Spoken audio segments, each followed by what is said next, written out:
अस्सलाम वालेकुम स्टूडेंट्स, कैसे हैं आप लोग? ठीक ठाक हैं? अच्छा, मैं कोशिश करूँगा कि जो पास्ट पेपर्स हैं एम कैट और ई कैट के, उनको सॉल्व करके आप लोगों की आसानी के लिए जो है यूट्यूब पर अपलोड कर दूँ। तो एक जो वीडियो है उसके अंदर कोशिश करूँगा कि 20-25 एमसीक्यूज़ जो है वो डिस्कस किए जाएँ। अच्छा, इसमें सबसे पहला एमसीक्यूज है, which type of bonding is present in NH4Cl। NH4Cl में किस तरह की बॉन्डिंग जो है वो मौजूद होती है। तो बेटा इसके अंदर जो है आयनिक बॉन्ड भी है, कोऑर्डिनेट कोवलेंट बॉन्ड भी है, कोवलेंट बॉन्ड भी है। तो ये सारी बॉन्डिंग इसके अंदर मौजूद है। तो इसका करेक्ट ऑप्शन जो है वो डी फिर होगा। ठीक है ना। कैसे कोऑर्डिनेट कोवलेंट बॉन्ड है?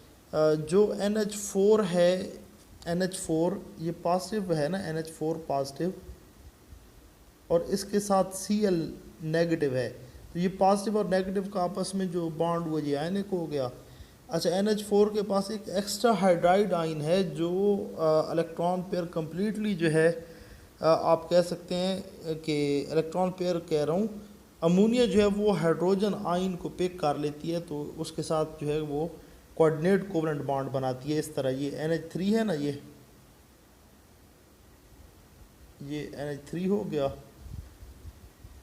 इसका लोन पेयर जो है एक हाइड्रोजन के साथ कोऑर्डिनेट कोवलेंट बॉन्ड बनाता है, तो इसके पास ये भी बॉन्ड हो गया। और नाइट्रोजन और हाइड्रोजन का जनरल जो बॉन्ड है वो कोवलेंट बॉन्ड है। अच्छा, नेक्स्ट एमसीक्यू है, when copper sulphate is electrolysed in aqueous solution using copper electrodes, when the substance which deposits at the cathode is। अच्छा, इसमें सिंपल सा है, जो सॉल्यूशन के अंदर मतलब आयन होते हैं, अगर सॉल्यूशन है कॉपर सल्फेट का तो कैथोड नेगेटिवली चार्ज है, तो कॉपर आयंस जो है वो उस कॉपर आयन जो है वो उस इलेक्ट्रोड की तरफ जाएंगे, वहाँ पर डिपॉजिट होंगे। अच्छा, डिपॉजिट होने के बाद वो 2 इलेक्ट्रॉन लेकर कॉपर मेटल में कन्वर्ट हो जाता है। तो हम तो यही कहेंगे कि उस जो इलेक्ट्रोड है, कैथोड है, उसके ऊपर कॉपर मेटल जो है वो डिपॉजिट है। कॉपर मेटल पहले नो डाउट वो आयन थी, लेकिन जैसे वो वहाँ गई उसने 2 इलेक्ट्रॉन जो है बेटा गेन किए, तो उससे कॉपर मेटल जो है वो बनी, कॉपर मेटल बनी। नेक्स्ट है, aldehydes can be synthesised by the oxidation of. बेटा याद रहे कि अगर आपके पास है कोई अल्केन है, इस अल्केन की ऑक्सीडेशन से अल्कोहल बनेगा,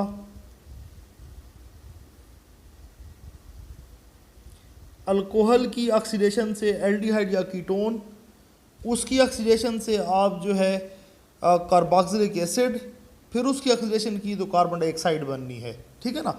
अब इसमें प्राइमरी अल्कोहल अगर आप ले लें, प्राइमरी अल्कोहल, तो उसकी जो है आप ऑक्सीडेशन करके एल्डिहाइड बना सकते हैं। फॉर एग्जांपल अगर मैं ले लेता हूँ एथेनॉल, ये एथेनॉल है, ये यहाँ पर CH3 हो गया, यहाँ पर हाइड्रोजन हो गई और यहाँ पर हाइड्रोजन हो गई, तो ऑक्सीडेशन से यहाँ पर वाटर मॉलिक्यूल बनना है ये, ठीक है ना, और यहाँ पर एक डबल बॉन्ड इंट्रोड्यूस हो जाएगा, तो ये एल्डिहाइड जो है हमारे पास बन रहा है।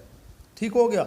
अच्छा, इसके बाद नेक्स्ट जो है 64 MCQ जो है वो कहता है कि पहले 63 का जो है वो प्राइमरी अल्कोहल्स हैं, 64 the products of the fermentation of sugar and ethanol. Fermentation जो है वो 2 तरह की होती है, एक है लैक्टिक एसिड फर्मेंटेशन और दूसरी जनरल फर्मेंटेशन जो है, तो इसके अंदर जो है अल्कोहलिक फर्मेंटेशन उसको कहते हैं। तो ये फर्मेंटेशन अल्कोहलिक फर्मेंटेशन है और इसमें साथ कार्बन डाइऑक्साइड जो है ये बनती है। ठीक है ना, एक अल्कोहल बन रहा होता है और उसके साथ जो है कार्बन डाइऑक्साइड ये एज ए बाई प्रोडक्ट बनती है। अच्छा, इसके बाद नेक्स्ट MCQs है, serve as the carriers of heredity from one generation to other. हमें पता है न्यूक्लिक एसिड्स जो हैं वो हेरिडिटी मटेरियल के तौर पर काम करता है, तो केमिस्ट्री में हम इसको न्यूक्लियोप्रोटीन्स भी कह सकते हैं। ये न्यूक्लियोप्रोटीन्स जो हैं ये क्या करती हैं, एक जनरेशन से अगली जनरेशन में जो है इंफॉर्मेशन को कैरी करती हैं। मतलब पेरेंट्स की जो करेक्टरिस्टिक्स होंगी वो आगे बच्चों के अंदर जो है वो ट्रांसफ़र होती हैं। अच्छा 66 MCQs है, extraction is controlled by partition law. तो पार्टीशन लॉ डिस्ट्रीब्यूशन लॉ ही को बोलते हैं। तो ये सॉल्वेंट एक्सट्रैक्शन जो है वो जो है बेटा इसमें आप कह सकते हैं कि solvent extraction is controlled by partition law. अच्छा नेक्स्ट है 67, the process of effusion is best understood by dash law.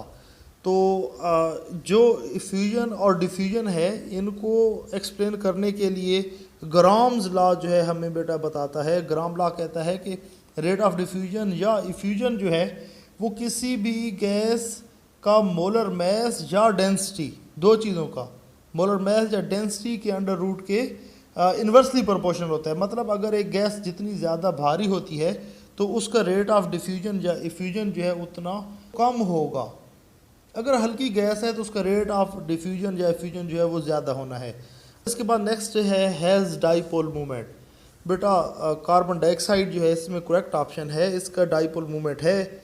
अब बेंजीन जो है इसका कोई डाइपोल मूवमेंट नहीं है। कार्बन डाइऑक्साइड जो है इसका भी कोई डाइपोल मूवमेंट नहीं होता, ठीक है ना। इसके बाद नेक्स्ट है dash is used as a catalyst in Haber process for NH3 gas manufacture. Ammonia बेटा बनानी है हेबर प्रोसेस के ज़रिए। तो अमोनिया बनाने के लिए जो हम कैटलिस्ट यूज़ करते हैं वो आयरन कैटलिस्ट होता है। Fe जो है इसको एज ए कैटलिस्ट लिया जाता है। इसके अंदर नाइट्रोजन जो है वो हाइड्रोजन के साथ रिएक्शन करती है और रिजल्टेंट जो है आपके पास बेटा क्या बनता है, अमोनिया बनता है। ठीक हो गया। अच्छा इसके बाद नेक्स्ट है in many of its properties dash is quite different from the other alkali metals. तो बेटा जो कोई भी अगर आपके पास ग्रुप है तो ग्रुप का जो टॉप मेंबर होता है बेटा उसका पेक्यूलियर बिहेवियर स्टडी किया जाता है। मतलब उसकी प्रॉपर्टीज़ जो हैं वो थोड़ी सी हट के होती हैं, पेक्यूलियर होती हैं, ख़ास होती हैं। तो इन सब में अगर देखा जाए तो लिथियम जो है ये इसका फर्स्ट मेंबर है। तो लिथियम जो है बेटा इसकी प्रॉपर्टीज़ जो है वो पेक्यूलियर होंगी, इसकी प्रॉपर्टीज़ जो है बाकी मेंबर्स से डिफरेंट होंगी। अच्छा next which element form long chains alternating with oxygen. तो बेटा कार्बन कैटिनेशन करता है, कार्बन कार्बन के साथ बॉन्डिंग में आप लिख सकते हैं कि कार्बन करता है। और नाइट्रोजन जो है कैटिनेशन का सीन भी नहीं है इसमें और लॉन्ग चेन भी ये नहीं बनाता। सिलिकॉन, सिलिकॉन जो है रेत के अंदर बेटा आप लोग पढ़ते हैं SiO2 के अंदर जो है हम पढ़ते हैं कि ये टेट्राहेड्रली जो है ऑक्सीजन के साथ जो है बेटा क्या करता है, लॉन्ग चेन मॉलिक्यूल्स बनाता है। अच्छा percentage of carbon in medium carbon steel, आपके पास मीडियम कार्बन स्टील है तो उसके अंदर कार्बन की परसेंटेज क्या होगी। तो ये डिफरेंट बुक्स में मैंने देखी है, डिफरेंट थी। तो तकरीबन अप्रॉक्सीमेशन जो है इसका 0.2 से लेकर 0.7 तक है, सी ऑप्शन है इसका। जो है मेरे पास जो क्राइटेरिया है वो भी मैं कोशिश करूँगा कि यहाँ पिक्चर की फॉर्म में शो कर दूँ ताकि आप बाकी जो है वो भी कार्बन की परसेंटेज बाकी स्टील के अंदर भी देख लें। अच्छा नेक्स्ट है name the rare halogen among the following. तो फ्लोरीन, क्लोरीन, ब्रोमीन, आयोडीन ये सारे जो है ईज़िली मिल जाते हैं, हवा के अंदर भी मौजूद हैं। तो एस्टाटीन जो है ये रेयर एलिमेंट है, रेयर हैलोजन है। ऑप्शन डी जो है इसमें करेक्ट होगा। फिर कहता है which bond will break when electrophile attack an alcohol. बेटा जो अल्कोहल है इसके पास दो तरह के रिएक्टिव बॉन्ड होते हैं। ये मैं कार्बन लिख दिया है, ऑक्सीजन है यहाँ पर, फिर हाइड्रोजन है। एक ये बॉन्ड है ये वाला और दूसरा ये बॉन्ड है। अब दो चीज़ें हो सकती हैं, अगर न्यूक्लियोफाइल रिएक्ट करेगा, न्यूक्लियोफाइल न्यूक्लियस लविंग स्पीशी, तो ये बेटा इस कार्बन पर अटैक करेगा और कार्बन ऑक्सीजन बॉन्ड टूटेगा। अगर आता है इलेक्ट्रोफाइल, इलेक्ट्रोफाइल जो है ये पॉजिटिव चार्ज है, तो इसने क्या करना है, ये ऑक्सीजन जो है बेटा इस पर अटैक करेगा और ऑक्सीजन और हाइड्रोजन वाला बॉन्ड जो है वो टूटना है। तो इसमें कहता है कि when bond will break, which bond will break when electrophile attack on alcohol. Electrophile का अटैक है तो इसमें OH वाला जो बॉन्ड है ये बेटा टूटना है। तो ए ऑप्शन इसका जो है वो करेक्ट है। अब फिर है the extent of unsaturation in fat is expressed as its iodine number. इसको जो है बेटा हम आयोडीन नंबर से एक्सप्रेस कर सकते हैं। The process of filtration is use to separate insoluble particles को बेटा हम सेपरेट करने के लिए जो है ये प्रोसेस जो है वो करते हैं। तो सॉल्युबल जो है वो फ़िल्टर पेपर से सॉल्युबल जो हो गए हैं तो उन्होंने क्या बेटा उसमें से फ़िल्टर होना है, तो इनसॉल्युबल पार्टिकल्स जो हैं उनके लिए हम ये टेक्निक यूज़ करते हैं। अच्छा, अब इसके बाद जो है question number 77, London forces are very significant in. बेटा लंदन फोर्सेस जो है इसका एक कोशिश करूँगा कि लेक्चर जो है वो वीडियो फॉर्म में बना दूँ, लेकिन इसमें यह है कि लंदन फोर्सेस डिपेंड किन चीज़ों पर करती है। पहली बात यह है कि उसका जो है साइज़ कितना है एटम का या मॉलिक्यूल है उसका साइज़ कितना है। दूसरी बात उसका एटॉमिक नंबर जो है वो कितना है, चार्ज डिस्ट्रीब्यूशन मतलब कितनी हो सकती है। पोलैरिटी जो है बेटा उस पर डिपेंड करती है, पोलैरिटी जो है वो कितनी हो सकती है।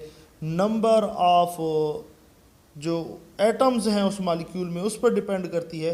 तो इन सारों के अंदर अगर देखें तो शुगर जो है बेटा एक ऐसा यहाँ पर मॉलिक्यूल लिखा हुआ है जिसके पास नंबर ऑफ़ एटम्स भी ज़्यादा हैं और इसका जो है साइज़ भी आप कह सकते हैं कि ज़्यादा है। तो लंदन फोर्सेस जो है डेफिनेटली इसके अंदर जो है वो ज़्यादा होंगी। डी ऑप्शन जो है वो इसमें करेक्ट है। फिर कहता है कि which of the following formation is endothermic reaction. तो जो फर्स्ट है वाटर की फॉर्मेशन एक्सोथर्मिक है, कार्बन डाइऑक्साइड का बनना भी एक्सोथर्मिक है। नाइट्रोजन ऑक्साइड्स जो हैं ये आपके पास जो है एंडोथर्मिक रिएक्शन है। अच्छा, ये N2O2 जो है इसको जो है थोड़ी सी कन्फ्यूजन है इसमें। ये 2NO अगर लिख दें तो ये इसमें बेस्ट रहेगा, ठीक है ना। 2NO जो है वो बेस्ट होगा, ये एंडोथर्मिक रिएक्शन है। अच्छा, इस पे मज़ीद जो है देख लेंगे इसको। फिर है 79, name the partially miscible liquids from the following. तो इसमें जो है पार्शली मिजिबल जो है वो निकोटीन और वाटर वाला है। इसको जो है दूसरा नाम इसका कॉन्जुगेट सॉल्यूशन भी हम कह देते हैं कि ये जो है हमारे पास कॉन्जुगेट सॉल्यूशन है और पार्शली मिजिबल लिक्विड भी है। वैसे पार्शली मिजिबल जो है उसकी एग्जांपल में वाटर और ईथर लिख सकते हैं, मतलब ईथर वाटर हो गया, या फिर जो है ये कॉन्जुगेट सॉल्यूशन के अंदर फिनोल वाटर सिस्टम है, ट्राई इथाइल अमाइन और वाटर सिस्टम हो गया, निकोटीन और वाटर सिस्टम हो गया, और जो हमारे पास कम्प्लीटली इमिजिबल है उसमें वाटर बेंजीन है, वाटर और बेंजीन है। एल्यूमिनियम ट्राई आयोडाइड जो है ये इलेक्ट्रिकली क्या है बेटा। एल्यूमिनियम ट्राई आयोडाइड जो है ये इलेक्ट्रिकली नॉन कंडक्टर है। ये जो है बेटा नॉन कंडक्टर है। Aluminium no doubt semi conductor है, लेकिन इसके अंदर आपको जो है वो क्या करते हैं कि डोपिंग करनी पड़ेगी। पेंटावैलेंट या ट्राईवैलेंट जो है किसी एटम की डोपिंग करेंगे तो फिर सेमी कंडक्टर इससे जो है वो प्रिपेयर किए जा सकते हैं। वैसे इसके पास कोई जो है आप नहीं कह सकते कि मतलब वैकेंट जगह है जिससे ये इलेक्ट्रॉन की कंडक्शन करे। ठीक हो गया। अच्छा, कोशिश करूँगा कि इंशाल्लाह ये 20 MCQs हुए हैं तो अगली वीडियो के अंदर 20 और जो है वो अपलोड करूँगा, फिर 20 अपलोड करके जो है 60 MCQs एक पेपर से जो है ये उठा लेंगे। ये 2018 का पेपर है और इनमें बेटा कोई क्वेश्चंस हों तो आप लोग कमेंट में जो है वो लिख सकते हैं। कोशिश करूँगा कि सिंपल वर्डिंग ही रहे। ठीक हो गया बेटा, शुक्रिया। और चैनल को बेटा सब्सक्राइब ज़रूर करना है, वीडियोस को अपने दोस्तों के साथ शेयर भी करना है। अल्लाह हाफिज़।